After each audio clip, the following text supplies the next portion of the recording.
merci d'être venus. Nous inaugurons donc notre deuxième saison de Café Politique. On en a fait 11 l'année dernière. On en fera 9 cette année. Ils auront lieu le samedi. Nous commencerons cette année en bonne compagnie avec Gérard Leclerc. Gérard Leclerc, ça n'est pas un inconnu. Ceux qui lisent La Faute à Rousseau, c'est-à-dire tout le monde, évidemment.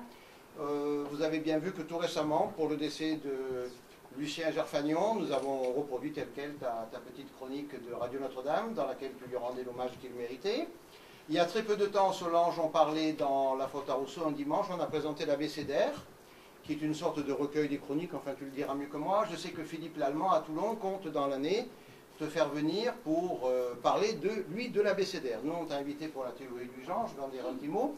Et puis on avait justement, avant les vacances, au mois de juin, si je ne m'abuse, on avait passé un texte de toi avec un texte de Jean-François Mattei, parce que, avant d'avoir quelqu'un qui vienne nous en parler, l'avantage du direct, si je puis dire, on voulait quand même écrire 2-3 choses, parce que c'est important.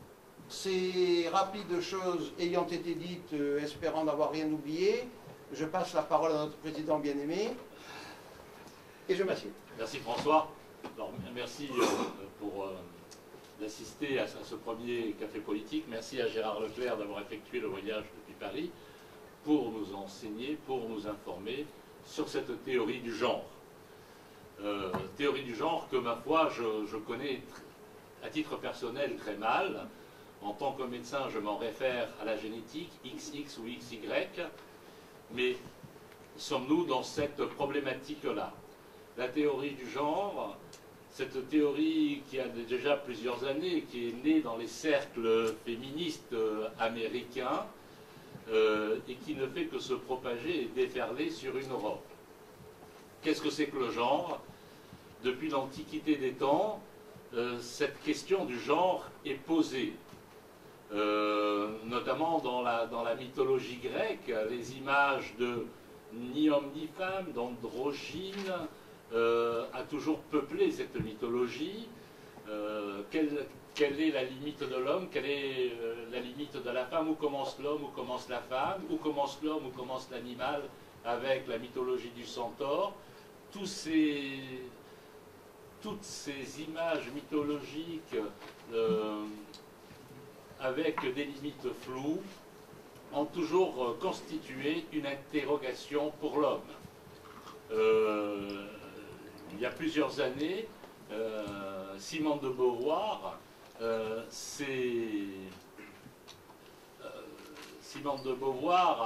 a écrit un livre qui s'appelle Le deuxième sexe. Le deuxième sexe.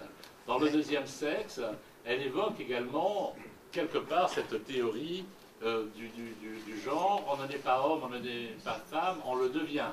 Ça a été sa grande thèse.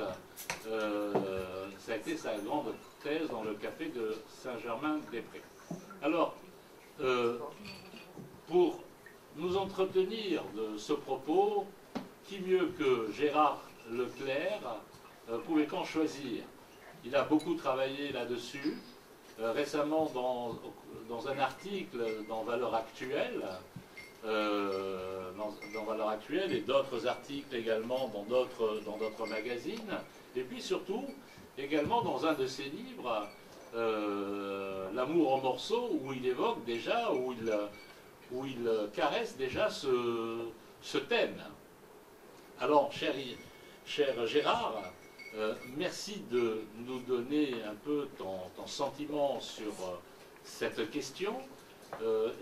Quel rapport avec l'antériorité dont j'ai parlé, avec la Grèce, avec Thisérias, qui est à la fois homme et femme et qui a connu les deux, paraît-il, les deux natures? Y a-t-il un rapport entre ce qui s'est passé en Grèce, dans la mythologie grecque, et qu'en est-il aujourd'hui dans cette théorie du genre? Je te laisse la parole. Merci.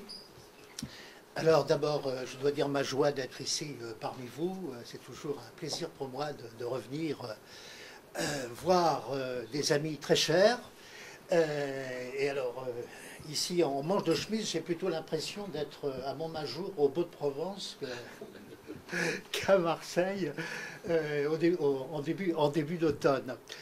Oui, alors, comme vient de le dire Jean, cette question évidemment de l'identité sexuelle traverse la pensée depuis toujours.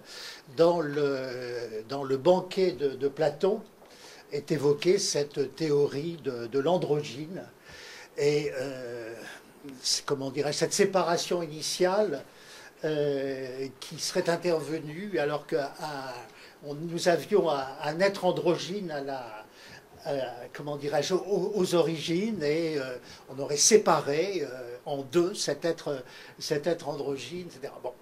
Donc c'est effectivement le problème de l'identité sexuée est un problème qui sans doute, comment dirais-je, a toujours hanté la pensée parce que, évidemment, c'est une donnée première de notre humanité et de notre vie. Nous vivons dans une humanité qui est, comment dirais-je, soumise à la différence sexuelle. Il y a des hommes et des femmes. Alors, précisément, l'immense paradoxe de la théorie du genre, c'est de mettre fin à cette perception, vous voulez, immédiate. Il y a ici des hommes et des femmes.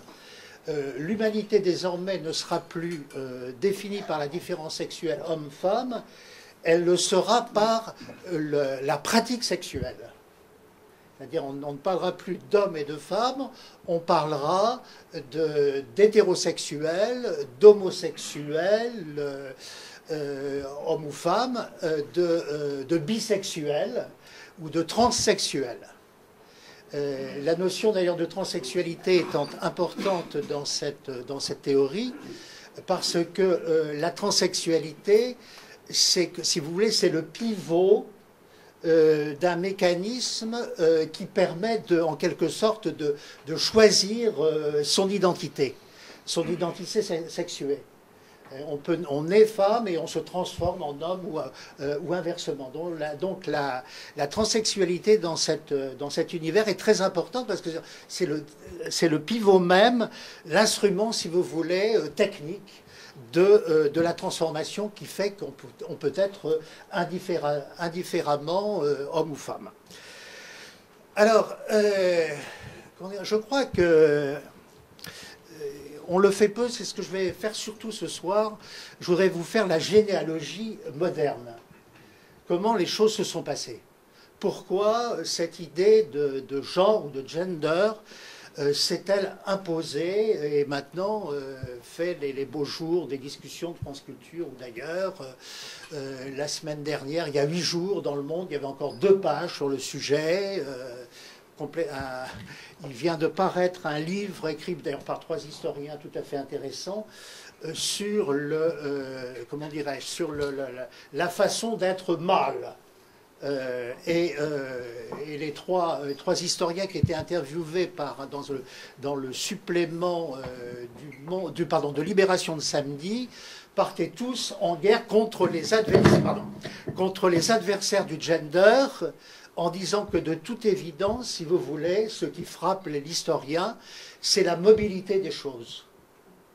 La mobilité des choses et aussi cette autre notion qui est très importante, qui est le fait que tout est construction. Tout est construction.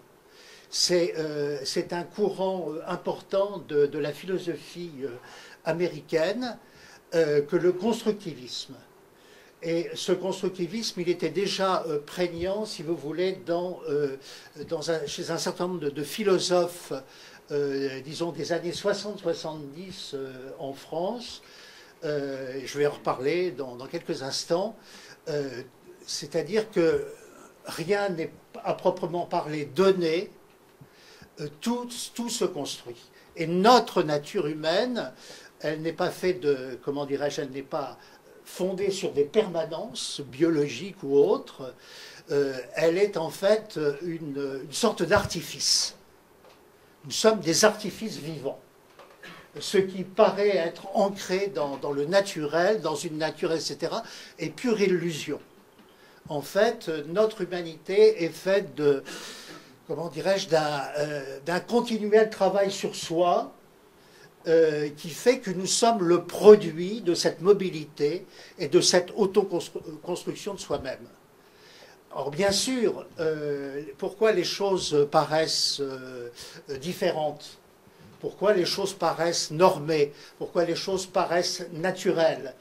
Eh bien, nous disent les mêmes penseurs, elles sont normées parce que c'est la société qui impose des codes. Mais ces codes sont des codes, ce sont des codes culturels. Le sociologue Pierre Bourdieu reprend un vieux mot latin, il parle d'habitus, qui est d'ailleurs un mot courant dans la scolastique, et notamment chez saint Thomas d'Aquin, l'habitus. Mais alors l'habitus chez saint Thomas d'Aquin et chez Bourdieu, c'est pas du tout la même chose. L'habitus chez saint Thomas d'Aquin, c'est la manière d'être, mais qui est ancrée sur l'être précisément. Tandis que chez Bourdieu, là encore, l'habitus, la manière d'être est aussi purement construite. Et si les choses sont normées, c'est que nous obéissons à des codes sociaux qui sont purement culturels et que l'humanité a inventé et s'est imposé, ne serait-ce que sous le biais de la contrainte politique. Voilà. J'ai défini en gros la théorie du genre, j'y reviendrai, etc. Ce que je voudrais maintenant vous dire, pourquoi cette théorie, cette problématique s'est imposée. En fait, il faut retourner aux années 60, aux fameuses 60s, comme disent les anglo-saxons, les Américains. Les 60s représentent un tournant dans notre histoire contemporaine. Un des meilleurs livres que je connais sur la question, qui explique très clairement les choses, a été écrit par un universitaire américain, spécialiste québécois, spécialiste de Kundera, le meilleur spécialiste de Kundera, qui a préfacé d'ailleurs toutes les éditions en livre de poche de Kundera, qui s'appelle François Ricard.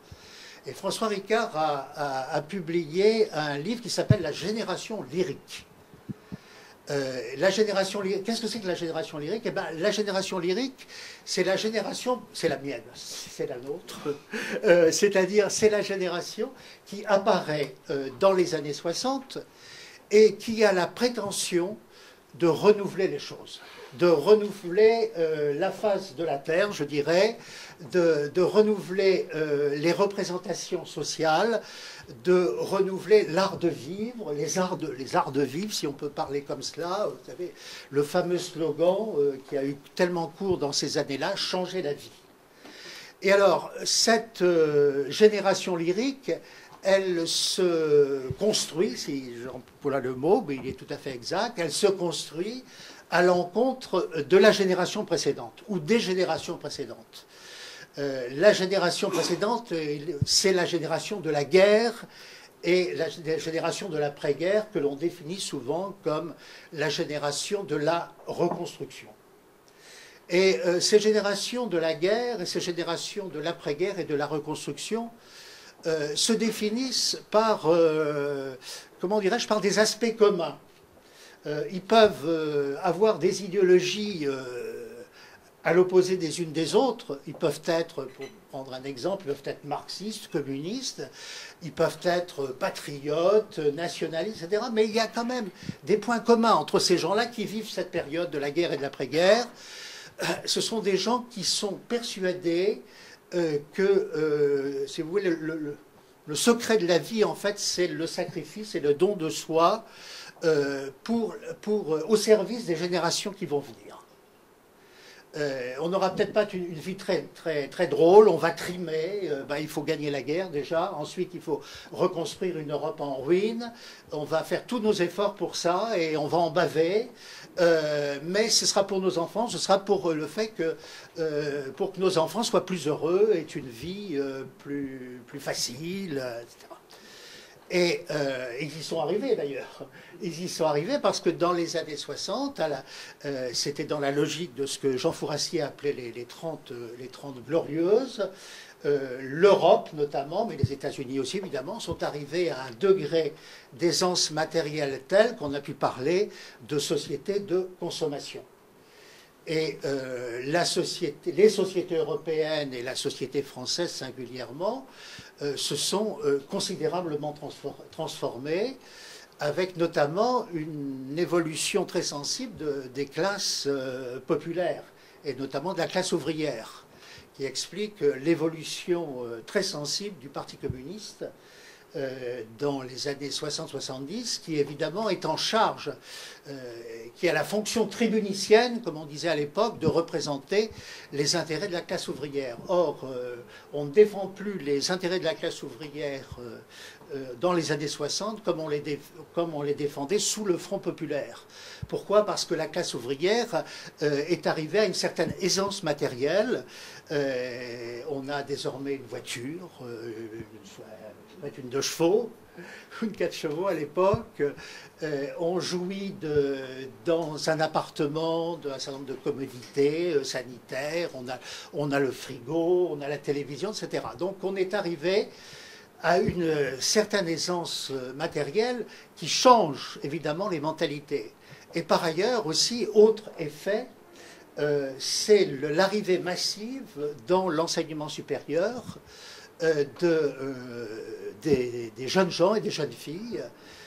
Ça, c'est une formidable révolution parce qu'avant-guerre, vous n'aviez que quelques milliers d'étudiants qui profitaient de l'accès à l'enseignement supérieur. Et dans les années d'après-guerre, ce sont des centaines de milliers d'étudiants qui vont peupler les facultés, qui vont devenir trop petites. On va construire des campus, vous savez ça, ici à Marseille et à Aix, partout. Le vieux quartier latin à Paris va éclater avec des universités construites à la périphérie. Et effectivement, donc il y a un monde universitaire nouveau, avec des centaines de milliers de jeunes gens, qui, même si pour eux la vie n'est pas toujours facile, évidemment, certains sont obligés de travailler, etc., mais c'est, comment dirais-je, c'est une situation inouïe par rapport à ce qu'ont connu leurs prédécesseurs, avec l'espoir, évidemment, de monter dans l'échelle sociale, dans l'échelle des salaires, etc. Donc les années 60 représentent une énorme évolution déjà matérielle, si vous voulez, économique, sociale, et qui va se traduire aussi par un changement fondamental dans le domaine, je dirais, culturel. Le grand historien que nous avons perdu il y a très peu de temps, que j'aimais beaucoup, Pierre Chonu, définissait les années 60, les 60s, comme la période de changement des attitudes devant la vie. Et ça, je crois que c'est un concept, cette expression dans ma vie, dans mes conférences, j'ai dû la reprendre des centaines de fois, je la resserre toujours, mais pour moi, c'est un point de repère, un point de repère absolu. Pourquoi changement des attitudes devant la vie? Parce qu'il n'y a pas seulement l'aisance matérielle qui est venue, il y a aussi eh bien, des attitudes nouvelles qui se créent eh bien, face au mariage, face à la perspective des enfants, etc. Et il y a à ce moment-là Chonu qui a été très marqué par les statistiques, la pensée, comment dirais-je, l'histoire quantitative, observe de près les courbes statistiques de l'époque. Et il découvre des changements fondamentaux en ce qui concerne la nuptialité et la démographie. C'est comment dirais-je, c'est le refus de plus en plus grand de l'engagement au mariage de la part de jeunes gens qui ne veulent plus faire le pas.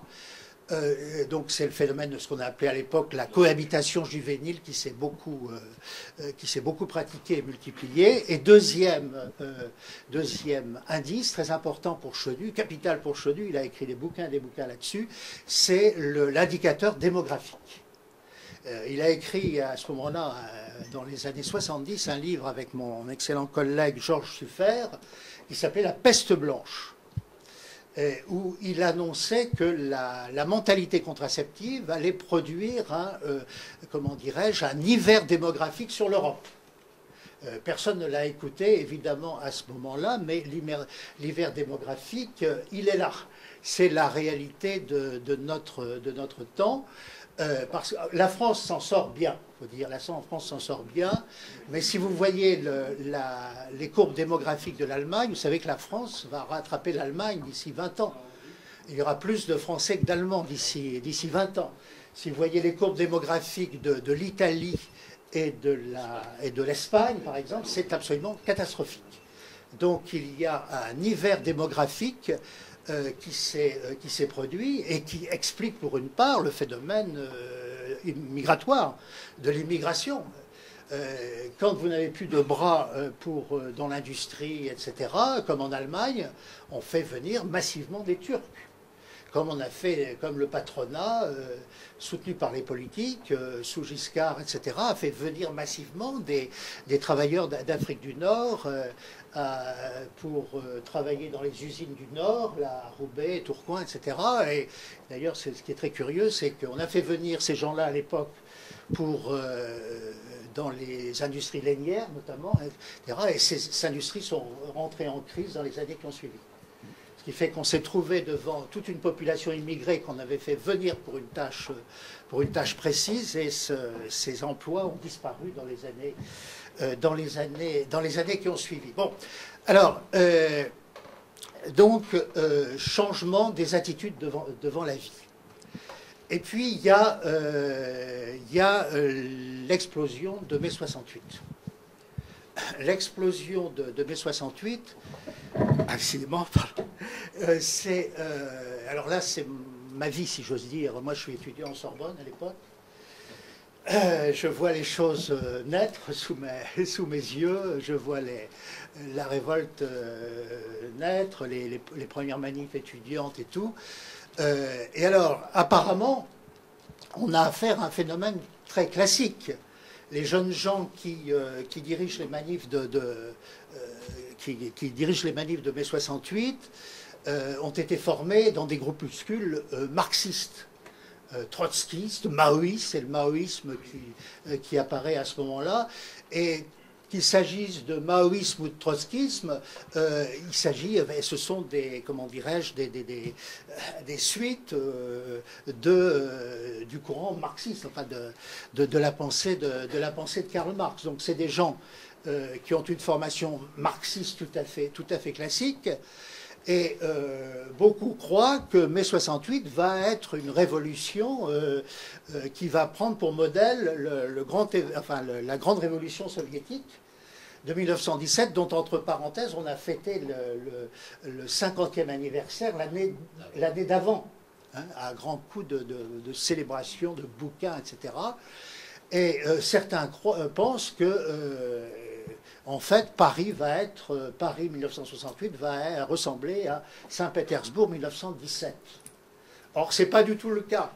Et ce qui est assez drôle, j'ai connu un peu un garçon qui était un garçon très étonnant, qui s'appelait Linhart, qui était un des dirigeants maoïstes de l'époque. Sa fille a écrit un livre splendide sur son père, qui est un livre tout à fait tragique en même temps, parce que Linhart est tombé en pleine dépression nerveuse pendant mai 68, parce que mai 68 ne se déroulait pas selon le schéma léniniste. Il dit, ces imbéciles sont en train de rater la révolution parce qu'il faut faire comme Lénine, etc. Il faut que c'est pas les étudiants qui doivent commander, c'est la classe ouvrière, etc. Donc rien ne se déroulait selon le schéma léniniste, et ce pauvre Linhart en a attrapé une dépression nerveuse, quoi, au moment où on a eu besoin de toutes ces énergies pour faire la révolution. Mais précisément, la révolution qui était en route en 68 ne ressemblait pas du tout à celle d'octobre à Saint-Pétersbourg. Il ne s'agissait pas de prendre comment dirais-je, le palais d'hiver ou l'Élysée. Il s'agissait de quoi faire. Eh bien, précisément, de changer la vie, comme on disait à ce moment-là. Et on a assisté à un glissement intellectuel et idéologique qui fait que les références, mais ces références sont postérieures en fait, parce que les grandes références de 68, c'est Marcuse. C'est Marcuse, et puis c'est un peu moins Reich, Or, Marcuse et Reich, qui sont des disciples qui ont fabriqué comment dirais-je, des systèmes complexes à partir de Freud et de Marx, n'étaient pas du tout lus en France dans les années 60. On les a découverts après. Et on s'est aperçu après que c'était Marcuse et Reich, en fait, qui par avance avaient idéologiquement, si vous voulez, intellectuellement défini les enjeux de 68. Alors, de quoi s'agit-il? Eh bien, il s'agit d'un changement de la société par les mœurs, essentiellement par les mœurs. Notamment Marcuse fait une assez féroce critique du freudisme, en disant que Freud a trop valorisé le principe de réalité par rapport au principe de plaisir.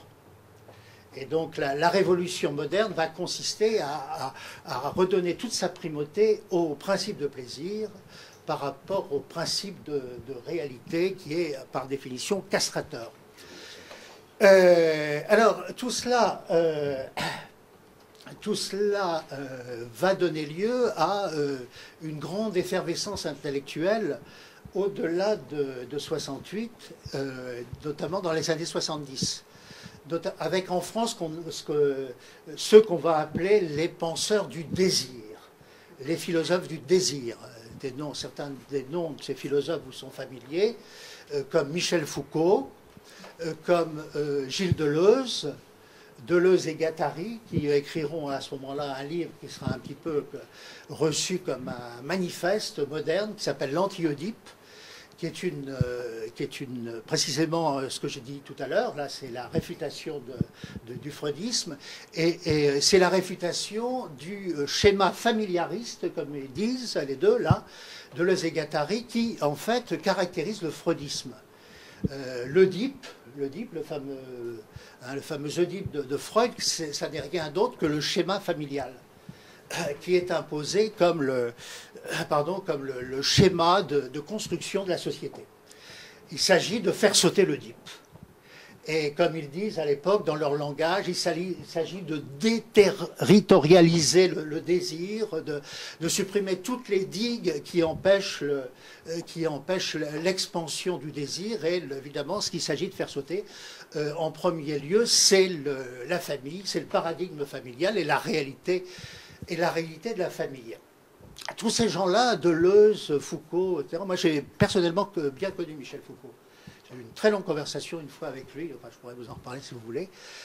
C'était des gens d'une certaine valeur, hein, philosophique, etc., des gens très brillants. Mais alors, il s'est passé un phénomène assez étonnant, c'est que ces gens-là ont connu leur plus grand succès en France dans les années 60-70. Et puis, après, années 80, la gauche prend le pouvoir en France. 1981, Mitterrand devient président de la République. Et on aurait pu croire qu'à cette prise de pouvoir politique allait correspondre une expansion de la pensée de gauche. Or, ce n'est pas du tout ce qui se passe. Il y a là un paradoxe extrêmement intéressant à étudier, c'est que l'arrivée de Mitterrand au pouvoir correspond en France, notamment sur le plan universitaire, par un déclin des pensées de gauche, avec un renouveau considérable de la pensée libérale sous l'égide de Tocqueville. Et vous avez aussi à ce moment-là une transformation de l'historiographie révolutionnaire sous les coups de bélier de François Furet, qui publie en 1978 un livre extrêmement important qui s'appelle « Penser la Révolution française ». C'est en fait une attaque en règle contre la théorie classique enseignée depuis toujours à la Sorbonne sur la Révolution française. Et du coup, ce sont les schémas marxistes et jacobins qui sous-tendaient la pensée, la culture française, qui sont mis en miettes. Et avec un renouveau de la philosophie politique libérale, On va rechercher tous les grands libéraux du 19e siècle, en économie ou en politique, comme Bastiat en économie, comme Benjamin Constant, Madame de Staël, même Guizot. À ce moment-là, Rosan Vallon fait un livre très important qui s'appelle Le moment Guizot. On revalorise les penseurs français du 19e siècle qui avaient été abandonnés et méprisés à cause de la suprématie de la pensée marxiste. Et les penseurs radicaux dont je viens de vous parler, les Deleuze, Guattari, Derrida aussi d'ailleurs, qu'est-ce qu'ils font à ce moment-là? Eh bien, ils quittent la France. Qu'ils la quittent métaphoriquement ou réellement, c'est-à-dire qu'ils sont accueillis à ce moment-là à bras ouverts aux États-Unis.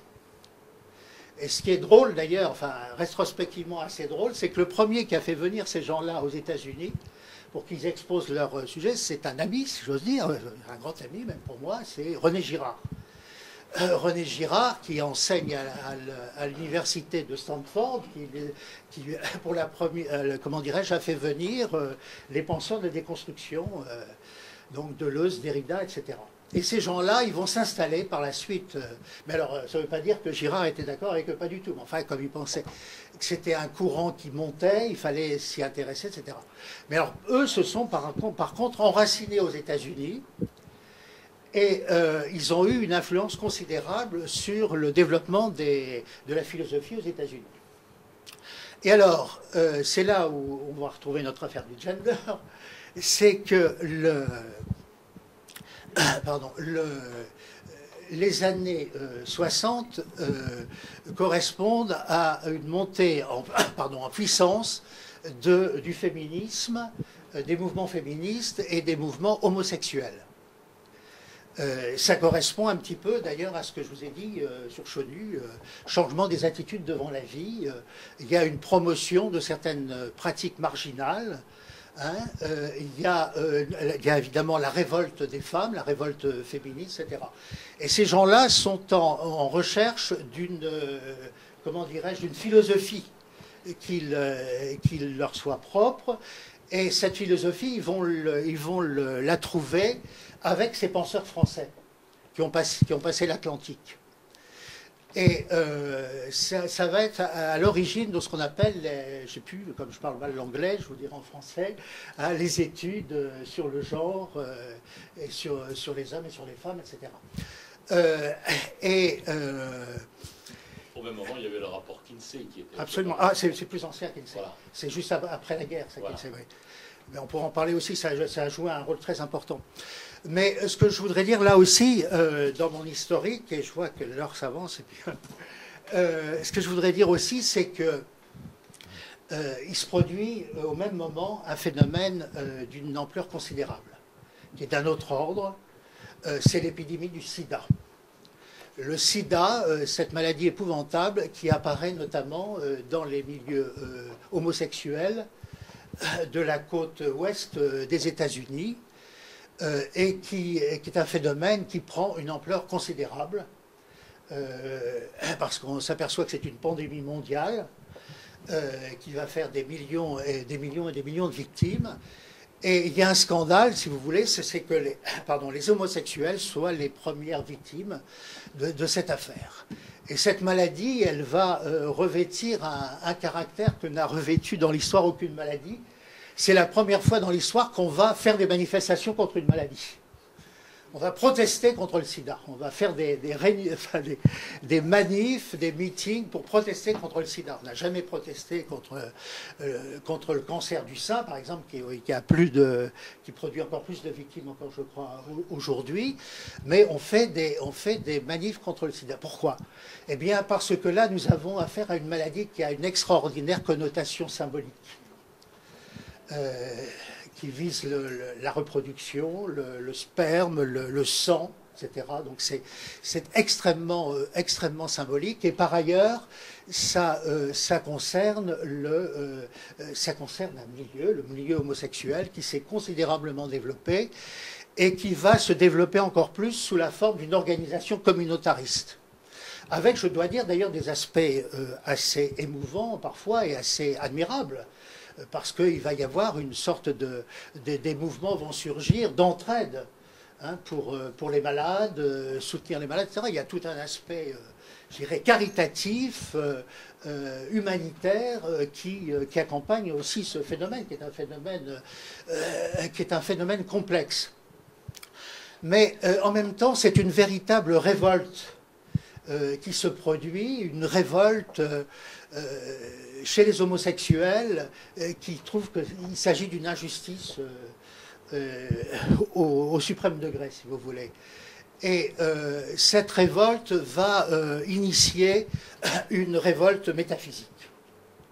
Une révolte philosophique, et plus que ça, une révolte métaphysique où toutes les conceptions en cours vont être démolies, démontées. Et on en voudra, eh bien, justement, la structuration classique de l'humanité qui veut qu'il y ait des hommes et des femmes et que la sexualité soit inscrite dans le rapport homme-femme et que tout cela nous donne le schéma, l'Oedipe, familiariste, etc. On va vouloir mettre tout ça en l'air. Et donc, il faut renouveler toute la philosophie, toute la pensée. Et c'est en ce sens-là que les gens de la déconstruction, les philosophes français critiques vont faire, si vous voulez, leur liaison avec les milieux homosexuels, notamment et féministes, et c'est là qu'on va se produire la théorie du gender. C'est là qu'on va inventer la théorie du gender avec notamment Judith Butler, qui est la grande représentante, qui n'est pas quelqu'un de négligeable. Hein. Judith Butler, c'est une femme de grande valeur philosophique. Et c'est d'ailleurs quelqu'un qui a évolué elle-même, beaucoup évolué, contrairement à ce que donne à penser l'interview qu'elle a donnée au Monde de la semaine dernière. Je sais, enfin, j'ai un ami qui suit ces choses-là de très très près, Jean-Claude Guibaud, dont je vous conseille le dernier livre, qui est tout à fait remarquable, et où il traite notamment de la pensée de Judith Butler et de son évolution. Parce qu'à l'origine, Judith Butler, dans son ouvrage Princeps, si j'ose dire, qui s'appelle Trouble dans le genre, va jusqu'au bout, si vous voulez, dans sa déconstruction, disons dans sa démolition de la sexualité telle qu'on la connaît. Elle va jusqu'à affirmer que le corps humain, le corps biologique est un objet neutre, totalement neutre. Elle parle même si vous voulez, d'une page blanche. La réalité biologique est une page blanche qui ne nous impose rien, qui ne nous impose aucune détermination. C'est nous-mêmes qui allons écrire notre histoire sur cette page blanche. Donc il y a au début chez Judith Butler une négation totale, une négation absolue évidemment de la différence sexuelle et de la nature biologique de l'homme et de la femme, au mépris évidemment des réalités les plus visibles, les plus élémentaires et les plus structurantes. Et je dois dire là-dessus qu'elle a elle-même complètement répudié ses premières constructions philosophique et que même certains de ses disciples en France, et c'est Guibaud qui m'a raconté ça, il lui est arrivé une aventure il y a peu de temps, il était dans une conférence, enfin dans un débat avec des représentants du courant de Judith Butler, il s'est mis à parler de la théorie du gender et ces dames lui ont dit mais de quoi vous nous parlez de nous, cette théorie du gender n'a plus aucun intérêt. Elle n'a plus en tout cas aucune valeur universelle. Elle peut intéresser les homosexuels, hommes ou femmes, mais elle n'a plus de valeur universelle. Et c'est vrai que les derniers travaux de Judith Butler en fait débordent très, très largement la question. Ce qu'il y a, elle défend, elle continue, elle est elle-même lesbienne militante, elle continue à défendre évidemment, comment dirais-je, le droit à la mobilité, disons, sexuelle, etc. Mais elle n'a plus la même, comment dirais-je, la même argumentation, un peu complètement forcée et arbitraire. Et là, je vais encore parler 5 minutes et puis on va discuter. Ce qui est étonnant dans cette affaire, c'est que ce sont les politiques qui vont s'emparer de ces concepts philosophiques. Les politiques qui vont en faire une cause politique. Ce Ce qui fait que le concept de gender, si vous voulez, va passer de la philosophie à la politique. Et cette fois-ci, on va passer, disons, des campus universitaires américains, tout simplement, à l'Organisation des Nations Unies à New York. Et il va y avoir un travail de lobbying extraordinairement important dans les conférences internationales où on va vouloir imposer dans les législations nationales effectivement les concepts principaux de la théorie du gender. Ce qui fait par exemple qu'au Canada maintenant, on a fait un toilettage des lois. Maintenant, dans la loi canadienne, on ne peut plus parler de père ou de mère. On parle de parents. Non, parce que le père et mère, évidemment, c'est faire allusion à la parenté biologique. Donc il s'agit de faire sauter la parenté biologique et donc on ne parlera plus que de parents. Il y a un projet de loi en Espagne, à l'initiative de M. Zapatero, et qui voudrait qu'à la naissance, sur l'état civil, on n'inscrive pas le sexe de l'enfant. On réserve son identité sexuée à plus tard, et en attendant, on lui donne un numéro d'immatriculation. Oui, l'immatriculation complètement neutre, on définira plus tard, quand le temps sera venu, son éventuelle identité sexuelle.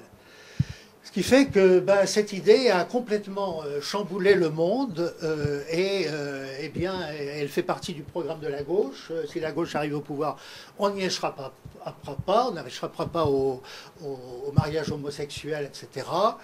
Donc c'est l'Occident dans son entier qui se trouve chamboulé par cette affaire.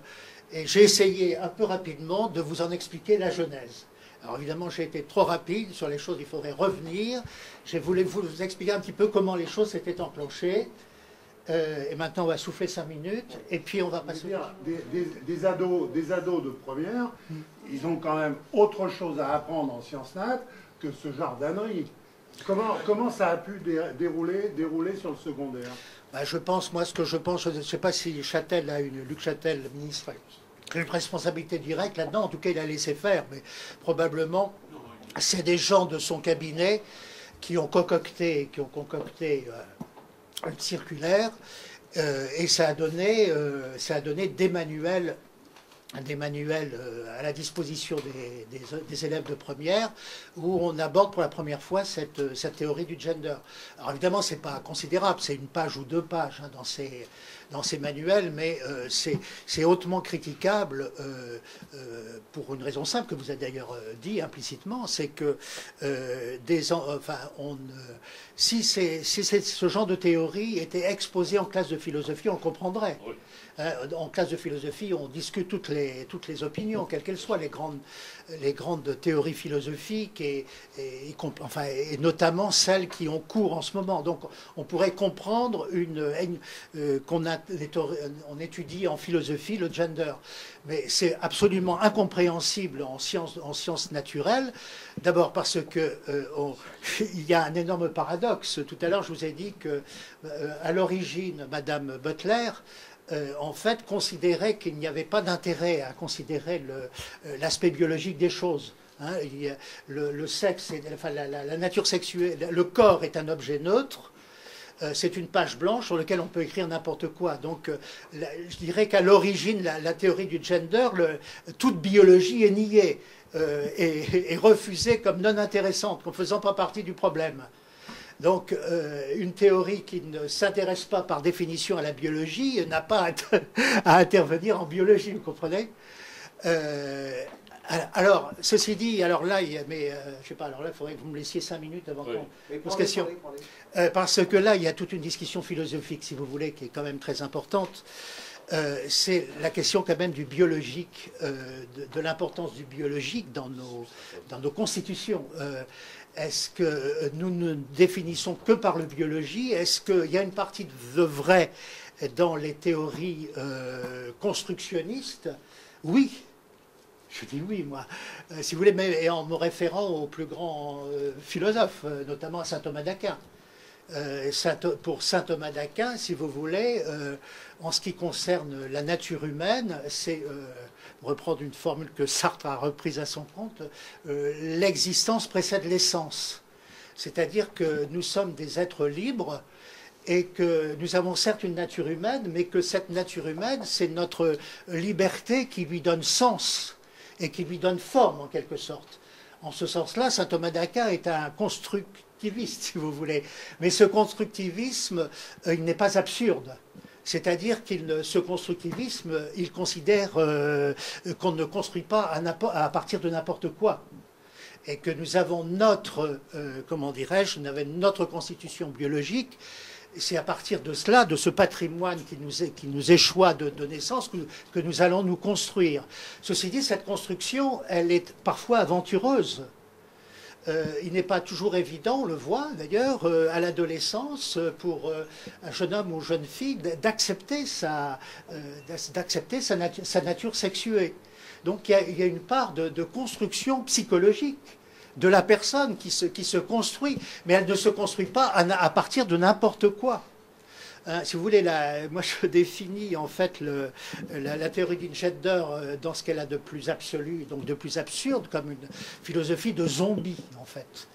Les êtres sont de purs artifices, de purs artefacts. Et il n'y a pas de, comment dirais-je, ils ne sont pas en relation avec une profondeur ontologique, si vous voulez, qui donne sens à la liberté. Il y a un rapport entre l'existence et la liberté. On ne peut pas, comment dirais-je, séparer la liberté de l'être tel qu'il nous est donné.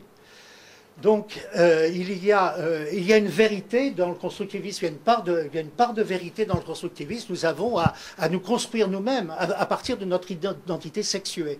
Et parfois, il y a des ratages, évidemment, il y a des ratages. Il y a des jeunes gens qui vont vers l'homosexualité, etc.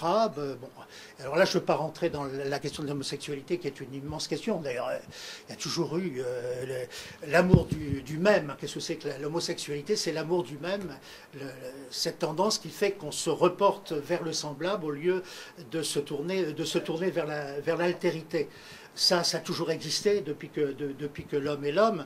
Ce qui est nouveau aujourd'hui, c'est, si vous voulez, c'est la révolte d'une partie de la population à partir de l'affaire du sida, je pense, et qui aboutit en fait à une remise en cause des structures les plus profondes de la société hein, et de l'humanité.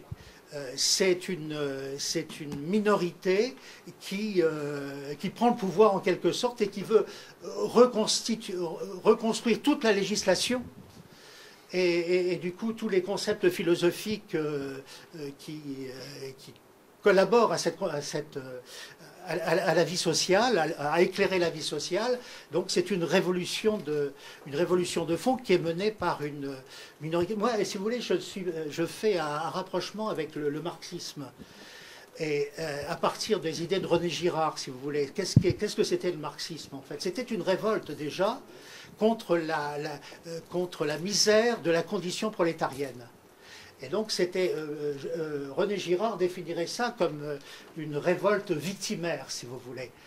Une révolte victimaire qui aboutissait et qui était justifiée justement par la misère, par la souffrance, etc. Eh bien, avec l'affaire du gender, en fait, on a exactement le même phénomène victimaire. C'est le monde homosexuel, la communauté, entre guillemets, homosexuelle, qui se dit victime depuis les temps les plus reculés d'une féroce répression, qui vit dans des souffrances insupportables, etc. Et il y a eu révolte donc contre cette injustice native, et cette révolte doit déboucher sur le changement total de la société, comme le marxisme voulait transformer radicalement la société. De ce point de vue-là, nous avons, je crois qu'il y a une certaine homologie des deux mouvements. Solange. On dit toujours qu'on est à la recherche de sa moitié d'âme, en référence à l'Anthropologie primordiale de Platon. Alors, dans cette nouvelle théorie dont vous avez savamment parlé, toutes ces références de philosophes, je n'ai pas entendu une seule fois le mot amour, sexe, désir, plaisir, mais l'amour, où est-il dans tout ça? Précisément, oui. Précisément, il n'existe guère. Si, ou alors si, moi je vois, moi de temps en temps quand j'aborde ces questions-là, j'ai des homosexuels qui m'écrivent en disant mais vous êtes terribles, vos théories, etc. Bon, on peut les comprendre, mais pour nous il s'agit d'aimer, on demande simplement la liberté d'aimer qu'on nous refuse. Donc, ils brandissent quand même le drapeau, le drapeau de l'amour. Mais alors là, j'ai écrit un livre là-dessus. J'ai écrit un livre là-dessus qui s'appelle L'amour en morceaux, justement, que Jean a cité tout à l'heure, parce que c'est l'affaire du Pax, moi, qui m'a déclenché, parce que j'ai eu le sentiment que le monde s'effondrait. Si vous voulez, le monde s'effondrait à ce moment-là. Enfin, le monde tel que je le vivais, moi, tel qu'il m'était échu, et même ne serait-ce que par l'amour que mes parents m'avaient donné, et qui était fondé d'ailleurs sur leur propre amour réciproque, j'avais l'impression que tout un monde s'effondrait, tout s'effondrait.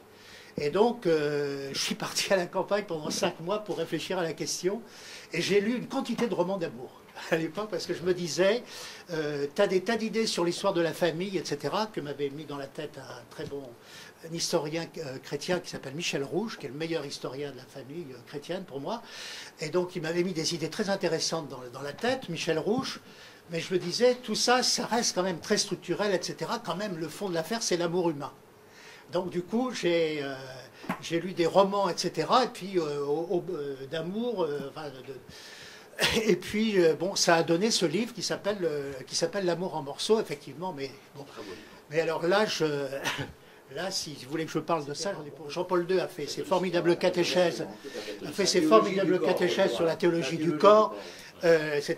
Bon, on a vu que l'Église avait une pensée là-dessus assez intéressante et structurée, fondée sur la Bible, et notamment la grande phrase de la jeunesse que Jean-Paul II n'a cessé de méditer, c'est homme il les créa à son image et à sa ressemblance, homme et femme, il les créa. Ce qui est très curieux dans la Genèse, c'est que ces deux propositions sont incluses dans la même phrase.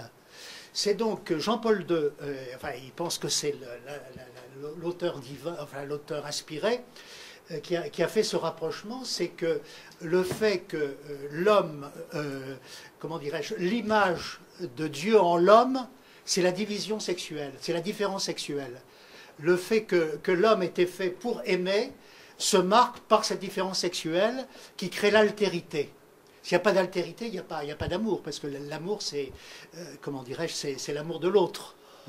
Donc il a fallu que Dieu crée l'humanité, homme et femme, pour que l'homme ressemble à Dieu.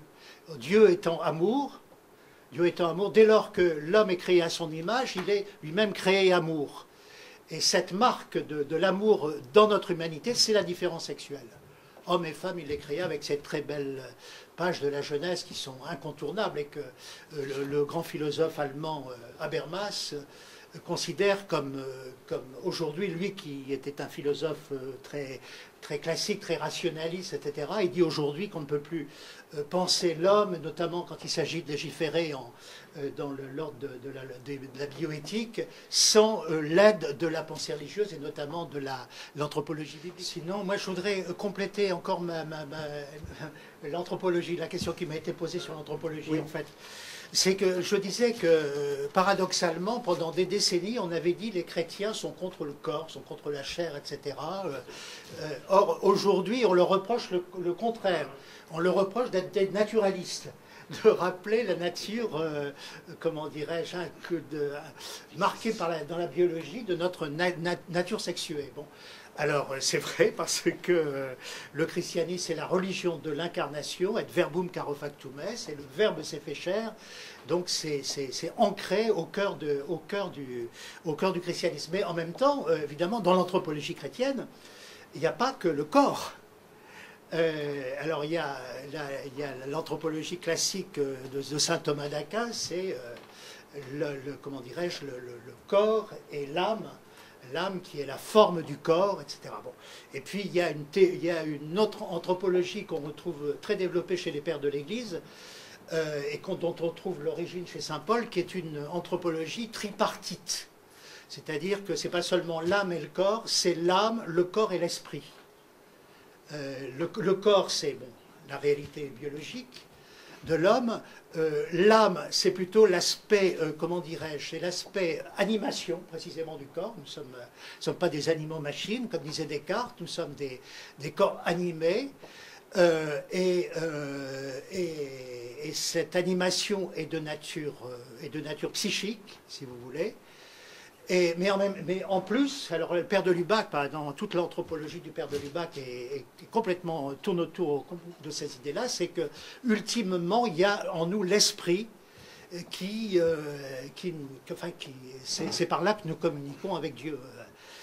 Quand saint Augustin dit tu nous as fait pour toi, feci nos tête, tu nous as fait pour toi, et notre cœur est sans repos tant qu'il ne repose pas en toi. Eh bien, à ce moment-là, saint Augustin fait appel à notre nature la plus intime, qui fait où nous retrouvons Dieu. Et ça, c'est ce que le père de Lubac, à la suite de la patrologie grecque notamment, appelle l'esprit, le nous. Donc l'anthropologie, évidemment, d'inspiration chrétienne, et retravaillée d'ailleurs grâce à la Grèce, grâce aux philosophes grecs, etc., est une anthropologie complexe. Nous ne sommes pas du tout des naturalistes. Et pour nous, notamment, les hommes et les femmes ne sont pas des animaux évolués. Il y a une différence ontologique qui fait qu'il y a un saut ontologique, etc. Donc le corps, quand nous parlons du corps, nous parlons d'un corps psychique et d'un corps qui communique aussi avec le monde de l'esprit. Le père Guy Gilbert, l'admirable curé des Loubards, dit toujours: le poisson nage, l'animal court, l'homme prie. Ce qui définit l'homme le plus profondément, c'est qu'il est fait pour la prière. C'est un être rationnel, mais plus profondément, c'est un homme qui prie. Voilà. Donc c'est en ce sens-là que on a une anthropologie tripartite, et donc lorsqu'on parle de l'homme, eh bien il faut parler de toutes ces dimensions. Je n'ai traité que très rapidement de la question de l'homosexualité. J'aurais pu faire toute ma conférence là-dessus.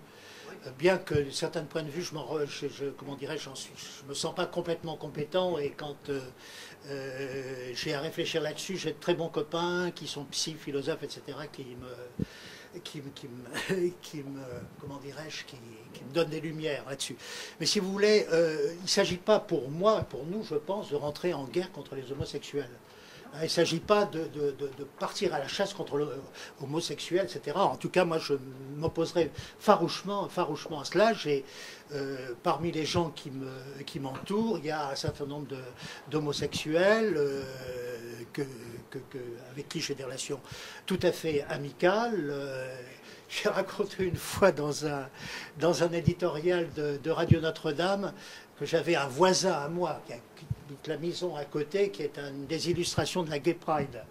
Je le vois partir tous les ans à la Gay Pride, harnaché, comme vous savez, comme on va sur les chars à Rio, etc. Bon, j'ai une très bonne relation avec lui. Donc pour moi, il ne s'agit pas du tout de partir à la chasse aux homosexuels, vraiment pas du tout. Et pardon. Alors, souvent, on a affaire à des situations très difficiles, parfois inextricables, etc. Moi, je suis très prudent. Parfois, j'ai des gens qui sont venus me parler de leur situation, etc. Donc, moi, je serai le dernier à leur jeter la pierre. Mais là, si vous voulez, le problème qui se pose, pour moi, je ne suis pas un confesseur, je n'ai pas à juger, entrer dans les cœurs et dans les consciences. Mon problème, il est, je dirais, philosophique et politique. La question est de savoir si, au nom de la révolte d'une minorité, etc., il faut changer le socle de la société.